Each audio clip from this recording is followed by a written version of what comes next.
What's going on, y'all? Gamers Going here today with your Chicago Bears preview for this weekend. We got the Buccaneers coming up. We're 0-1, they're 1-0.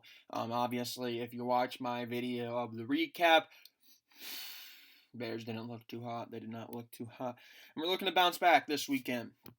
Yet again, another team I think we could easily beat. And we'll see if we do. Obviously, we know that Tevin's out with the IR since last time. Kyler Gordon has been added to the IR. Josh Blackwell is questionable with a hamstring. That pretty much wraps up our injury concerns. And we're going into a Tampa Bay team that's going to be missing their center, Ryan Jensen. Russell Gage is out. Carlton Davis is questionable. Kalijah Kancey's questionable. Servosia Dennis is questionable, and Christian Izine is questionable. But for the most part, I think the game plan remains the same that I said going into last week. You're playing Baker Mayfield, who we all know is susceptible to turning the ball over. And last week I said I wanted to see pressure, I wanted to see different looks, I wanted to see safety blitzes, I want to see corner blitzes, I want to see them really put the pressure on Jordan Love and make him make mistakes because he was a rookie quarterback. Essentially, I know he's been in the league for some time, but that was his first career start at in Soldier Field. That was his first career start period, I believe, and you really had to give up the pressure on him, and you didn't. And then obviously, I think with Baker Mayfield, we've seen in the past him struggle at times, throwing interceptions here and there.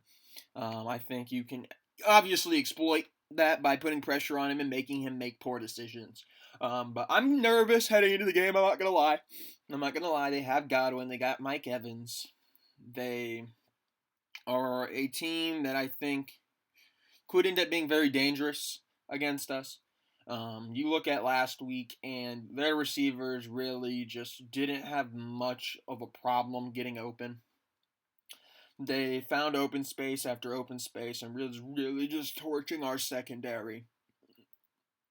And you would hope as a Bears fan, you'd hope as a player on the Bears that can be fixed this week. Because last week, I don't know what the secondary was doing. I thought they played poor. I thought they could have done a lot better.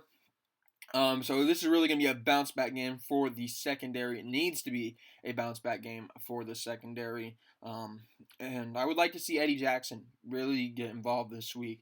There was a couple times last week that I thought Eddie Jackson looked asleep or just like not really playing the greatest he's played. I would like to see Eddie Jackson really step up. I saw an interview of him. He said back in Monday in the locker room, it was kind of just quiet. Everybody knew they were kind of disappointed with how they played. Nobody was really going to say, oh, we had a great game. Everybody knows they want to improve. I'd like to see Eddie Jackson take the role here as the leader of that defense and really step up and lead by example in this game. Maybe get an interception, but at least play some decent coverage here. So obviously, like I said, same game plan in my opinion with Baker Mayfield as I wanted with Jordan Love. I don't necessarily think you need to play like you did last week. Last week was not a great defensive game plan in my opinion. I think you got to pressure Baker Mayfield. I really do. I think you got to lay the pressure on him and see what happens, and force a fumble, force a turnover here and there, force an interception, and really get under their skin. But obviously, like I said, those receivers, they can make you pay. So it's going to be a gamble, but I think we need to at least take a chance there because for the most part, we didn't really have much pass pressure outside of Yannick Ngakoue's one sack last week. I would like to see that significantly improved this week.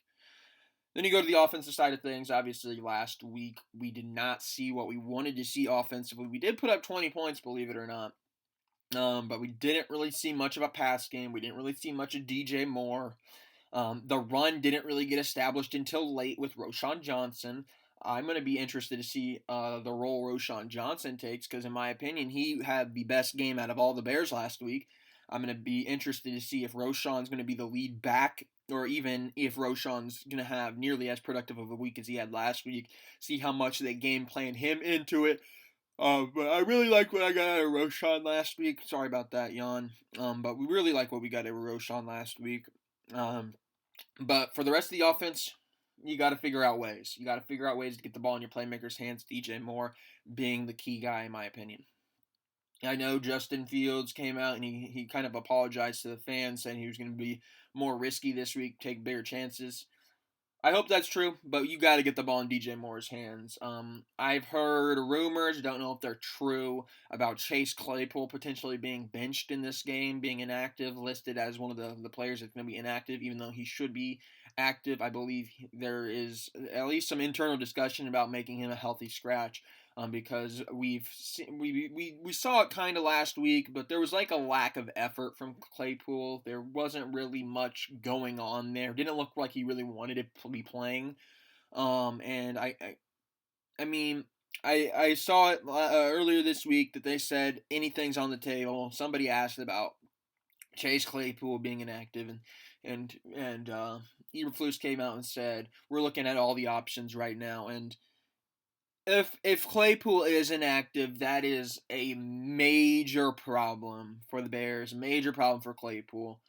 You can't trade a second round pick for a guy to come in and be one of your top receiving threats and have him lose confidence in himself and give up on the team in year two.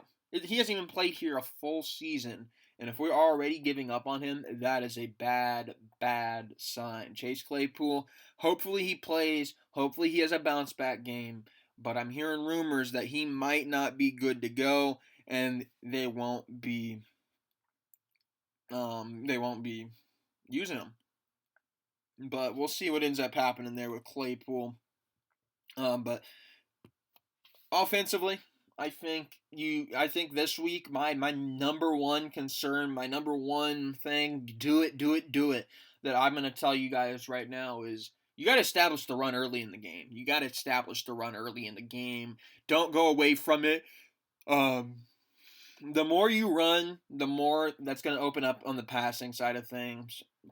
Speaking about the passing side of things, you got to get DJ Moore involved. Like I said, stop throwing the line of scrimmage passes. Let's stop doing that. I don't mind if you do it once or twice, but we did it a lot last week and it wasn't working. You got to throw the ball down the field. Justin Fields, you got to make the decisions to just make a quick decision down the field and rip it off to DJ Moore or Darnell Mooney. You had a deep ball last week to Darnell Mooney. I thought it was great, but we really got to elevate our play this week against the Buccaneers and really show that the steps forward we took in the offseason. We've all kind of been waiting for Justin Fields to really break out and show what we know he's capable of from Ohio State. This needs to be that game. This needs to be that game for Justin Fields. I don't know how long of a leash Justin Fields has this season before we go out and we consider drafting a QB next year, but he needs to ease those concerns. He needs to ease them. I think obviously we've seen all the great flashes out of Justin Fields. He just needs to piece it together for a full season now. I think he can be an MVP candidate. I think he can do all that. But you got to put it on tape. You got to put it on tape. Because if we're not putting it on tape, I won't be surprised if down the line here this offseason, we got two potential top 10 picks. Who's to say we don't go for Caleb Williams? Who's to say we don't try to package those two picks together and get Caleb Williams? And I think there's a real possibility there if Justin Fields does not show that he has improved as a passer. And last week he did not get to show that. So I don't want to see Justin Fields leave Chicago. I don't really want Caleb Williams because I really do think Justin Fields is capable of being our guy. But the offense needs to help him out. You gotta put it on tape. You gotta show that you're capable of throwing the deep ball. You gotta show that you're able to lead a team, and you gotta show that you're able to win. And right now, the offense hasn't been doing that, and they need to do that in week 2 here. They need to show the progress they made in the offseason because I think that fans are going to start to get mad. They got booed last game. They got booed at their home stadium last game. Week 1. It's going to be a long season if that offense doesn't figure it out and figure it out quickly.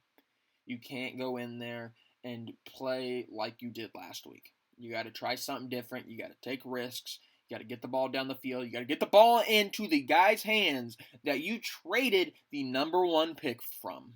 You traded the number 1 pick in the draft for the number 9 pick, which ended up getting traded again for Darnell Wright. And you traded it for DJ Moore. And DJ Moore was basically a non-factor in that game. You got to get it in his hands. You got to get the ball in DJ Moore's hands. I don't know how you do it. I don't care if it's a designed play specifically to get the ball in DJ Moore's hands, a jet sweep, that type of stuff. You got to get it in your playmaker's hands. That's simple. That's simple. But I'm going to get on out of here. Thank you all for watching. Oh, man, I will see you guys next time.